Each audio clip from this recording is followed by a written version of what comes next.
Hey everyone, it's PB Ekotaku.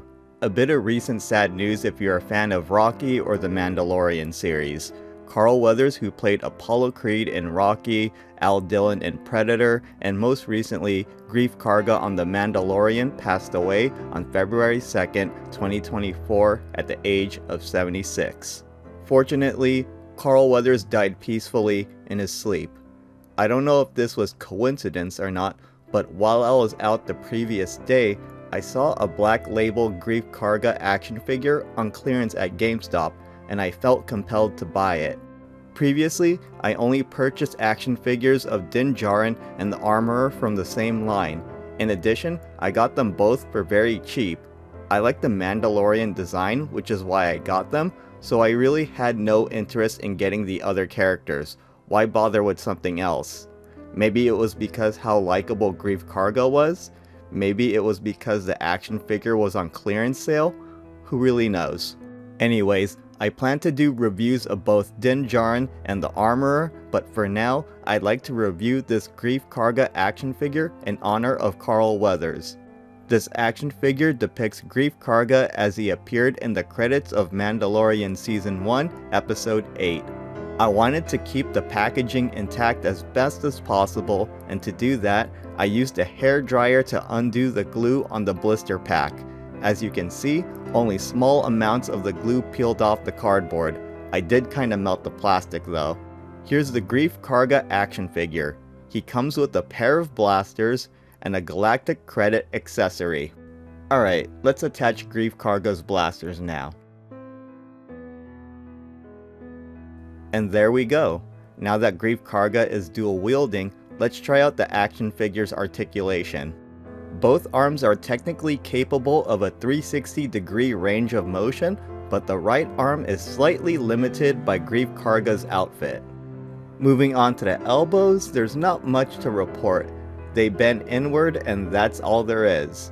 In regards to Greef Karga's hands, they do have a full 360-degree motion. Man, that looks like it hurts. Moving on, Greef Karga's legs have identical articulation.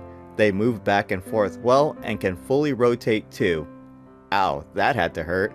Also, since his blaster holsters are attached to his legs, be careful with how you move them or you could possibly damage the holsters. Speaking of holsters, both blasters can be placed in them, but since the right holster is under Greef Karga's clothes, I don't recommend using it. It's a little tedious to do so. Greef Karga's head also has a solid range of motion. There's two, and another, and another, and another. When taking a close look at Greef Karga, you can see the action figure is actually painted nicely. His boots are detailed, his pants have this really cool mesh-like texture, and when looking at his vest and long sleeve, you can see it's covered in dirt or ash, which is appropriate considering he was involved in several battles when wearing this outfit. What I find kind of funny is that the only unblemished part of his outfit appears to be that sash cape thing he's wearing.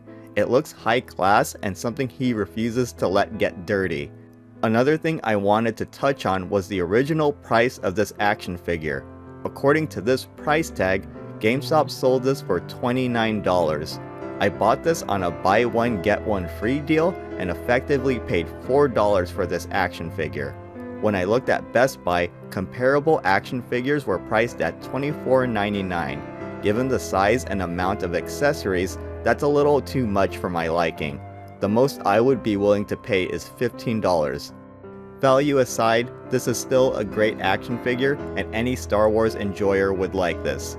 As I said before, GameStop has this Greef Karga action figure on clearance, so get one for a good price while they're still available. And that's pretty much it for the review. I just want to say thank you to Carl Weathers for all the great memories and wonderful roles he played. Though it was minor, my favorite role of his was Chubbs in Happy Gilmore. Rest in peace, legend. You'll be missed.